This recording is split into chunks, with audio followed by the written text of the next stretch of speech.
And it is Monday night. The time you're hearing this is either late Monday night, and I gotta ask what you're doing, or it is Tuesday morning, and you're probably on your way to work. This is the In the Hunt podcast. My name is Jake Mendel, and always we have Topher Cochran. And Topher, we are here to talk about the one, the only Miami Dolphins losing 31-12 to the Green Bay Packers on Sunday. And how are you feeling today, buddy? Well, first of all, it's Monday and there's no work or school today, so because of Veterans Day, so respect the troops, salute the troops.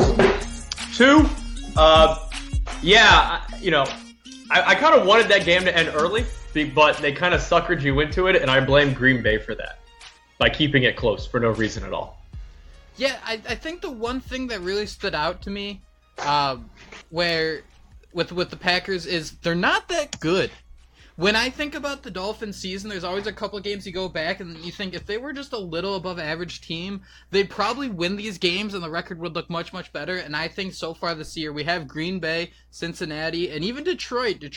They're frauds. I'm calling it right now. They're terrible. Dropping the F word. So we're going to get right into it, though. And, it was a tough game to watch. What's with all the injuries? This week, added to the list, Tunsil, Parker, Grant, James. And you kind of had a good point here, and it was kind of in our group chat the other night. Isn't the Dolphins, leading the trend of sports science? How is this still happening? I mean, that's what we kind of, read about a couple years ago, right? But so I don't know if it's still there. You would think so. And I don't think the Dolphins are the only team that are sports science now. But it's weird, man, because it just seems like every game someone is just getting hurt and not playing the following week. It's more than just it's a group of people, and it's units now. It's an entire offensive line now, for the most part, where you're just like, man, I can't explain it, and I don't want to make excuses, but holy crap. Yeah, we're going to get into Tunsil and James a little bit later. And yeah, Parker and Grant, we'll just jump to this first, our topic, the good old topic. One of Gase's favorite quotes of the week where it's not really great, but Grant's not going to miss the season, and neither is Parker. They're both getting MIRs, but none of their injuries are expected to be season ending. And we should feel proud for Parker. He made it through 2.5 games before getting injured. I was, I thought he sprained his finger yesterday, but apparently it was his shoulder. So, but yeah, that's the issue, man. Is I'm beaten. Yeah, beaten out of me.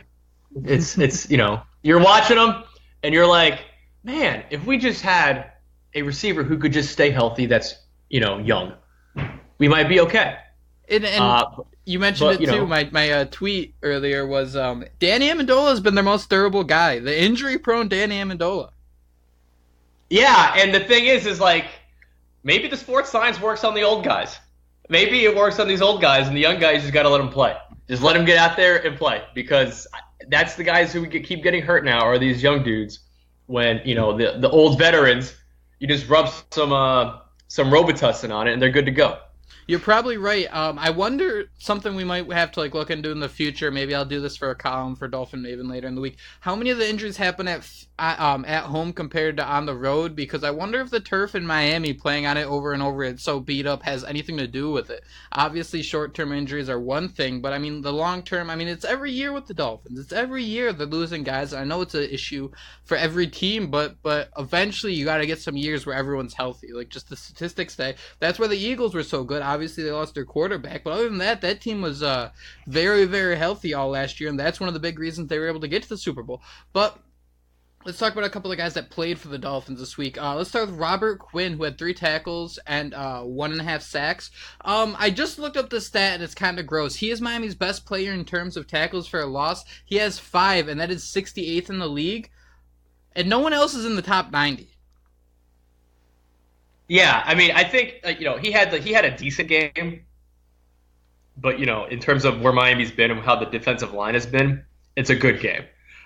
He gave a little discount double check to Aaron Rodgers, and I was just like, really, that's such a Dolphins thing right there, is to sack Aaron Rodgers on the road and then mock his discount double check when you're down by 14.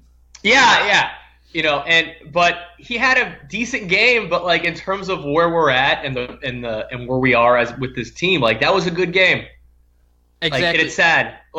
So when I said he showed up, it was just mainly because we're so bad that and we're so depleted that we'll take anything.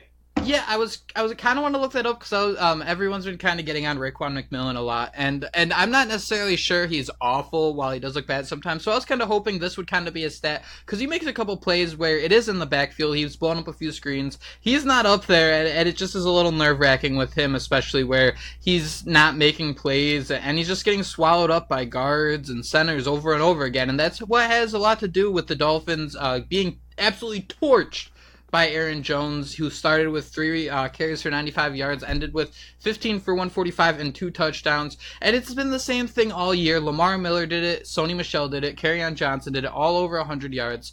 I believe Kerryon was the only one who didn't score a touchdown in the in the running game. So if you're looking at your schedule in fantasy, I'd definitely play guys who are facing the Dolphins because this ain't stopping. No one knows how to stop a guy. Yeah, and they kind of showed you when they zoomed in on it based on one of Aaron Jones' big runs, and they showed you that basically the linebackers went around the edges and left the middle of the field wide open for Aaron Jones to run through. It looked like when you call one of those Madden plays and it just goes completely wrong, and it worked for the offense. And the Dolphins are the slump busters for these teams. They finally made Aaron Jones and Mike McCarthy where you're like, if you have him in fantasy, you're like, there's no way Aaron Jones is not going to play or get the ball because he looked great last week. And now you got next week they go they have a bye week now, but it wouldn't shock me if next week Eric Ebron and Marlon Mack go crazy against this team because they're so bad on defense. It's horrendous, and it's gotten worse every year. I mean, every week it seems like where big plays just keep giving up, and you have no answers for it. One of the ideas I thought of when driving was the Andre Branch pyramid scheme, and everyone knows a pyramid scheme. It's the people at the bottom kind of get screwed. We all have those friends nowadays who will try to reconnect with you over something, and it's been a few years, you haven't talked to them in forever. And in reality, they're just trying to get you to buy some hand sanitizer or some protein powders. It's protein powders. Protein powders, a belt that'll make you skinnier. So basically, the Andre Branch pyramid scheme is the Andre Branch school of tackling, where he tries to sell you on the idea of being a good tackler, a good defensive end, and as a result, you'll get a $24 million contract over 3 years. But in reality, it's just the people at the top who are the running backs who are going to have good film from watching you try to get tackled by these Andre Branches, where you'll be able to fall forwards for 10 yards after every play because for some godforsaken reason, Andre Branch loves to push people forwards. For some reason. What do you think? I saw him yesterday, and he was kind of leaning on I don't know if it was a strength coach, but I guess an athletic trainer, and it looked like he was in pain. And I sat here and I was like, I don't care. Yeah. You might be hurt. Get off the field now. You were and ever since he had the whole body bag thing, it just seems like his career and his season has gone downhill since. Yep.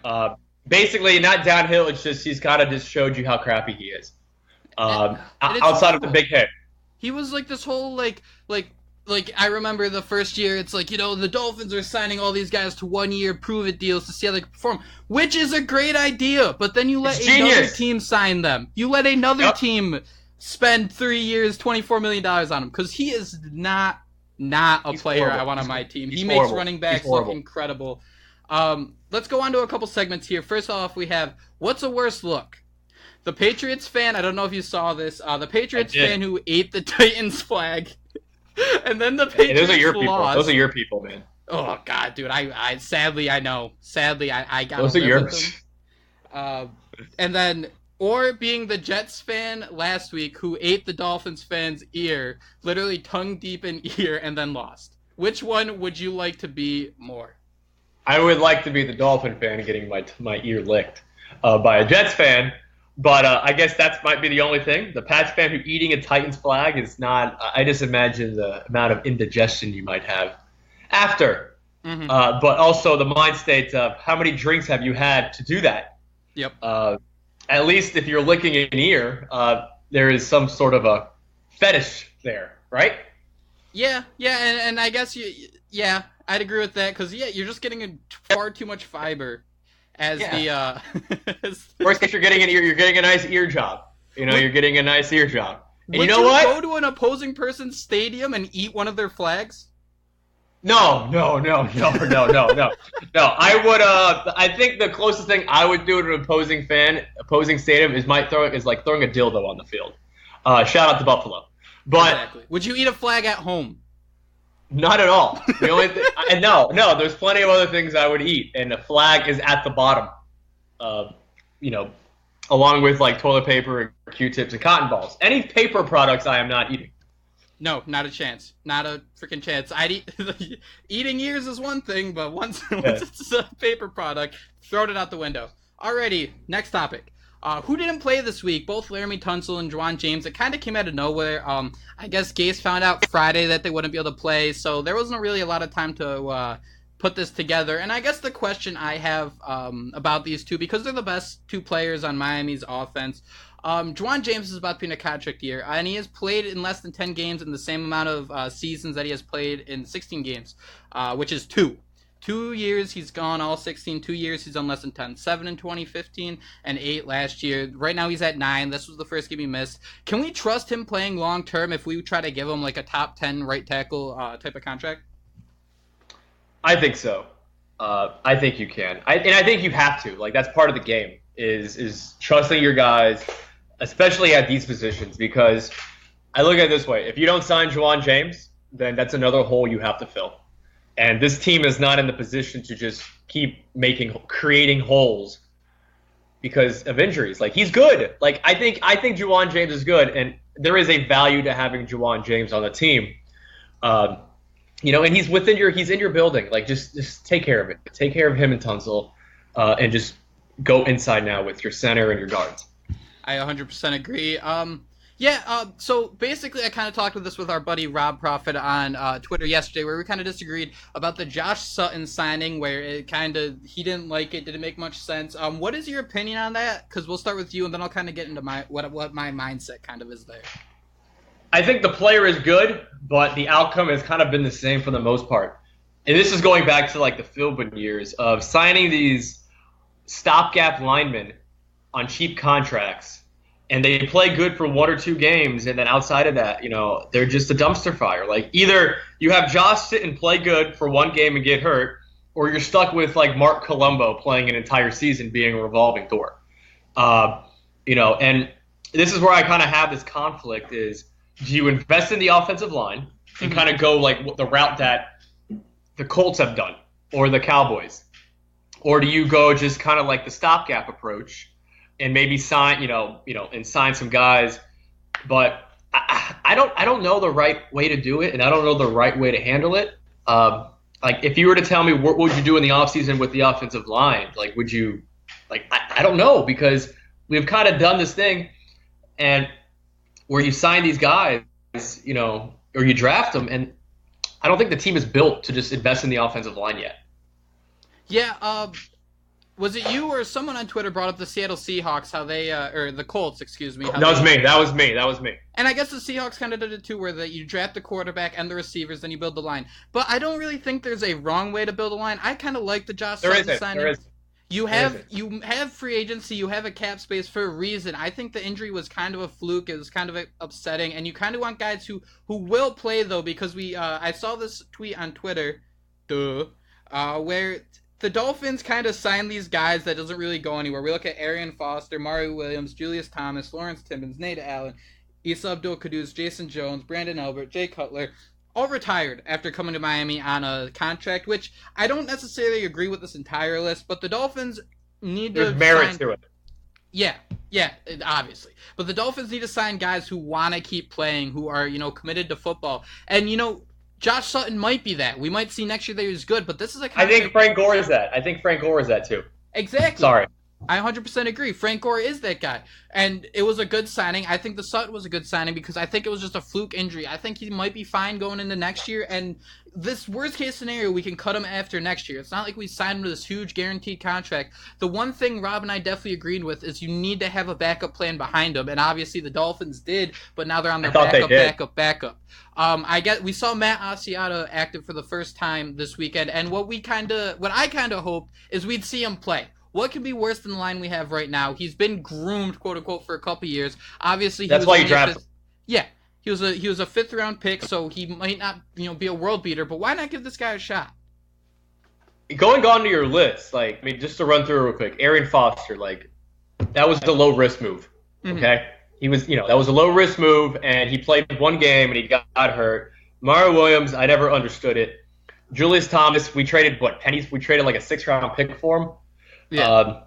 Lawrence Timmons, it was a culture. I thought he was too.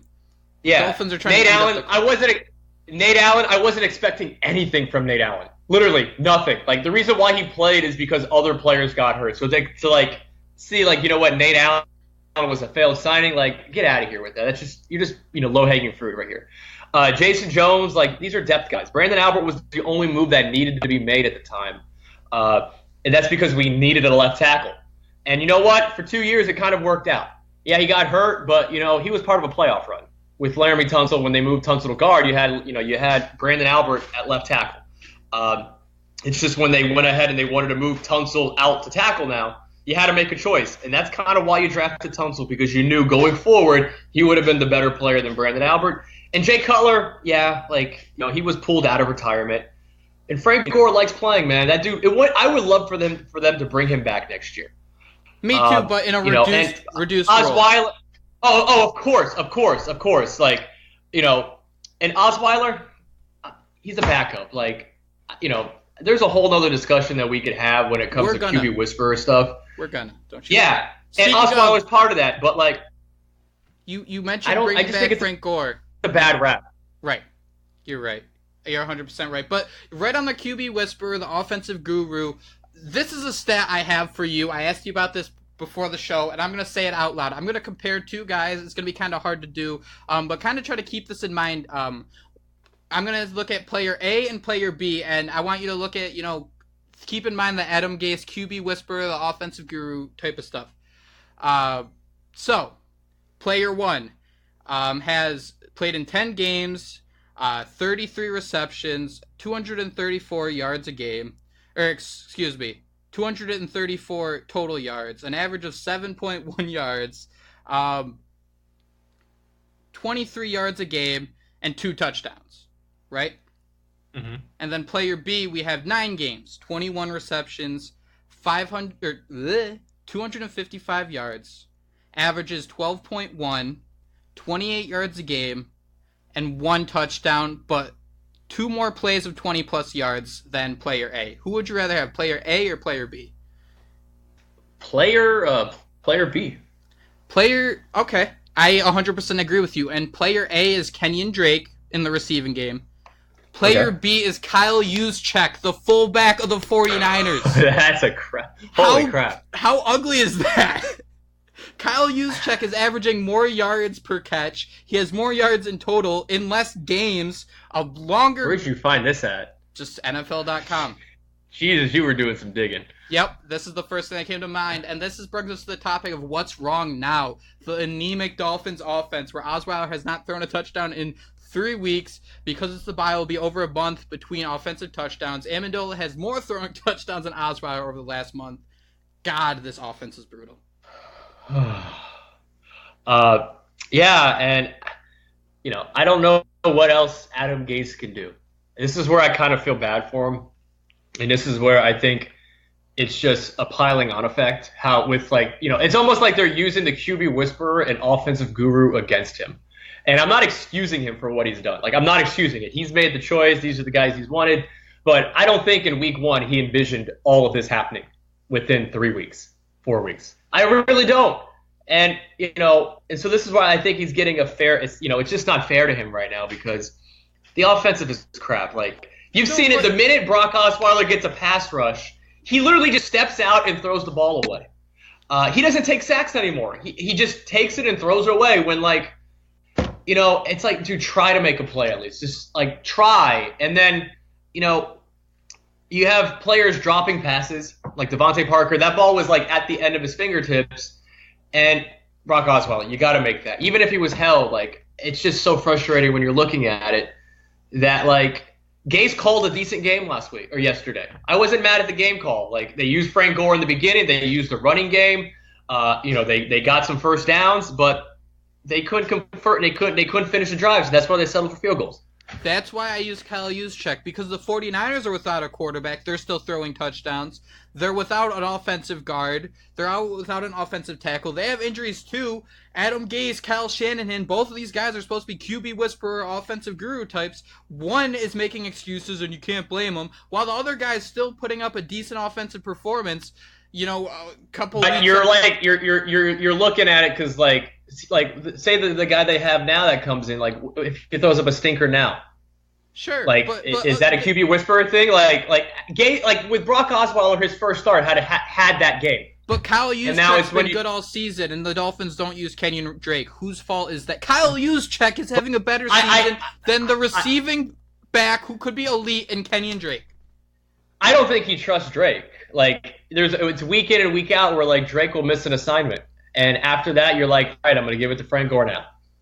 Because, and that's kind of, what... No, I don't. I think Explain that's the it to reason me. why. I think that's the reason why. Is just he trusts Gore more. Like, whenever Drake's in there, he's missing a block. He's missing this. Like, that's not the point, because Juszczyk isn't. It's not like he's running the ball too. They have Breida and Alfred Morris running the ball, and Matt Breida was actually one of the best running backs in the league for a couple weeks. But Juszczyk still was getting catches and having good games. That's my point here. You don't need him always to. But could that be because they're just down, and it's checkdowns and they're third and longs? Yeah, but they use it differently. They'll use wide receiver screens differently. That's why, like, you're picking like a random player in a totally different offense that, like, it's like saying Jalen Richards on Oakland is better than Kenyan Drake because he gets more receiving yards. That's all you can use to compare the players when it's all said and done.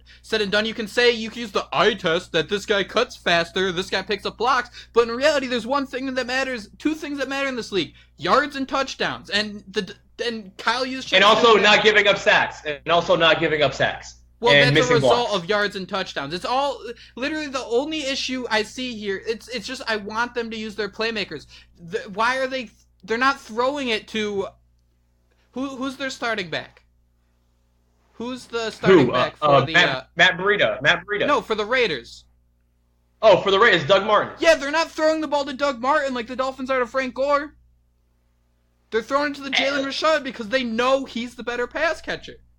And also, like, it's also like third and long, and Oakland's trying to tank. And so it's when you have you have a 2-down back and you have your 3rd down back. Like, Miami just rotates their guys differently, and it's frustrating because you want Frank Gore you want it to be the reverse where Frank Gore is getting those catches because it's a 3rd down back, but I do. Listen here, man. When I see Kenyan Drake now, the more I've watched him play, it's like the more the games you have. Like, you go back to last year, yes, he was more explosive, but those plays just aren't there right now. And I just think the offense is just terrible as a whole, which is impacting guys like Kenyan Drake. And yes, Kenyan Drake makes some mistakes, which also affects the offense. Is the offense terrible? It does. Are the players' are the players terrible because of the offense, or is the offense terrible because of the players? Both. I think it goes hand in hand. The offense is not. How does the offense look compared to last year to this year? What's the difference? The same. Right now, this time of the season, they still weren't using Kenyan Drake like they weren't last year. Uh-huh. It took a Damian Williams injury before literally Kenyan Drake was the only running back on the roster for him to look like a bell cow every down back who was tearing up the league for 5 weeks. He was like the 3rd best running back in the league in that time.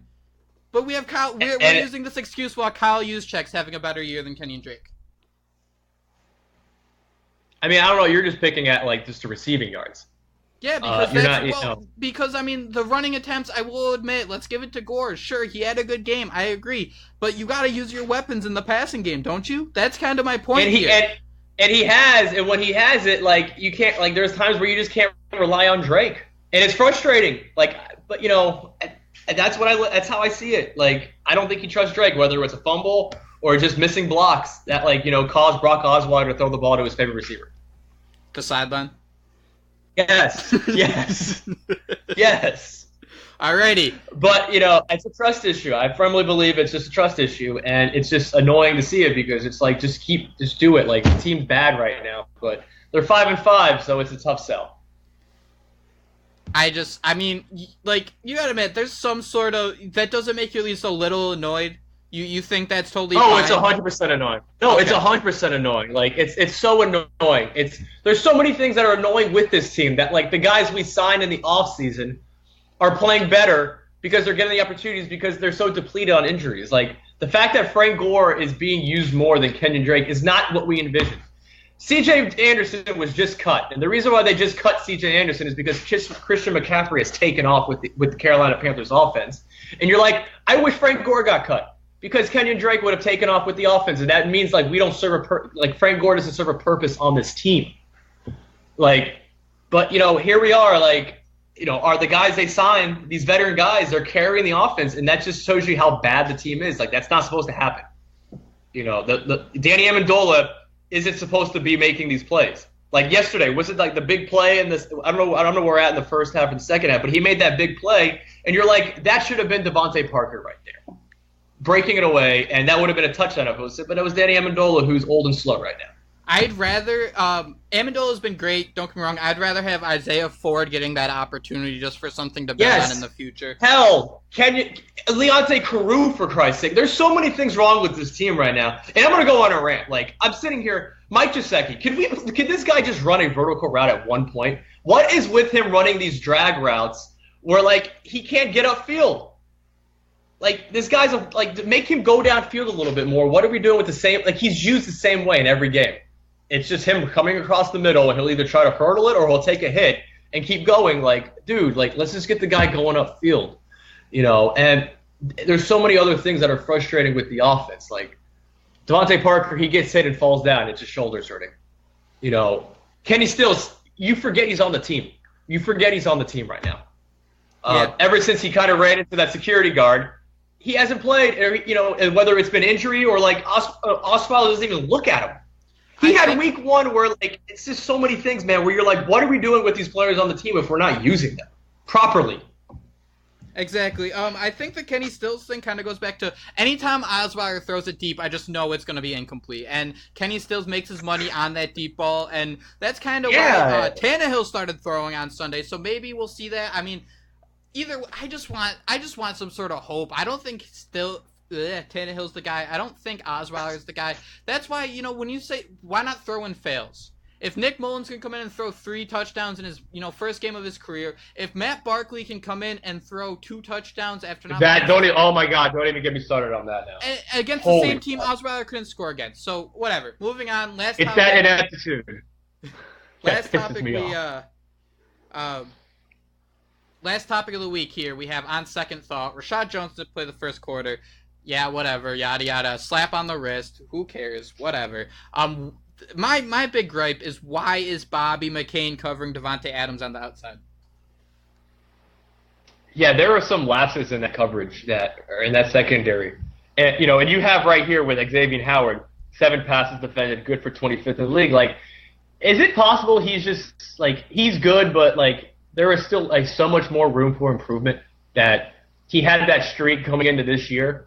I want to say with the Jets, it kind of, like, that's where, like, you're like, oh, we have our elite corner. Mm-hmm. And then there's just plays, man, where, like, he just kind of looks like, whether he's reacting too slow or the coverage is messed up, where he's getting burned. And it happened yesterday with Devontae Adams. With, he just kind of made a move on Howard and went right into the end zone. And you got Bobby McCain. Also, like, I feel like the secondary is just, like, there are times where if they're not making plays, they look like a hot mess because they're trying to do they're moving players in and out, in and out. There's no consistency on where guys are playing. Exactly. And I think that just still comes back to Burke, not you.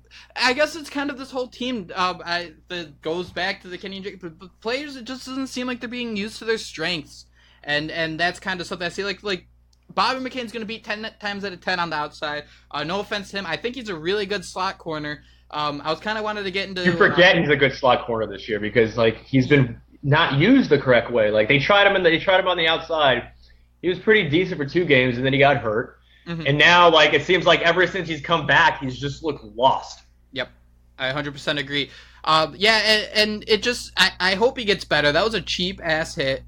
He's in the concussion 100%. Protocol right now, and that kind of bothered me because Bobby's always been, like, a personality and an attitude that I really enjoy on this team. And he's 10 times better than Jimmy Wilson ever was, which is, like, the biggest part. I forgot about Jimmy Wilson. Oh, my God.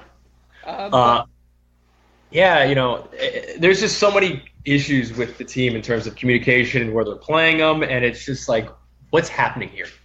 Exactly. I 100% agree. And with that wraps up our morning after Monday QB. We did a lot of morning. Topher, that was a really fun yelling argument between Jake and Drake and Juszczyk, I'm not going to lie. Later this week, we're going to try to kind of do something fun for the bye week. We'll keep everyone updated as that goes. You can find us always. I'm at jmendel94 on Twitter, also at MI in the Hunt. You could find both me and at Cochran108 for Topher. Podcast, you can find this on iTunes, Podbean, Spotify, anywhere. You know, if you're an Apple guy and you don't want to use, iTunes, we're there on Spotify for you. Whatever works for you works for us. We're excited. We've been getting a lot of engagement. It's been a lot of fun talking with anyone. Topher, you got anything you want to add before we take off here? I agree. I didn't know it was possible to have a 14-play, 7-minute drive and end it with a punt. Bravo, Dolphins. Yes, I found that on Twitter just now, and it kind of made me go crazy on how the Dolphins had a 14-play, 42-yard drive. I credit this tweet to Brody Logan. He is, I guess he works for CBS Sports, or he used to, but I just saw it on Twitter. And yes, I don't know how you have a 14-play, 7-minute, 34-second drive. That's 42 yards. Fins up. Fins up.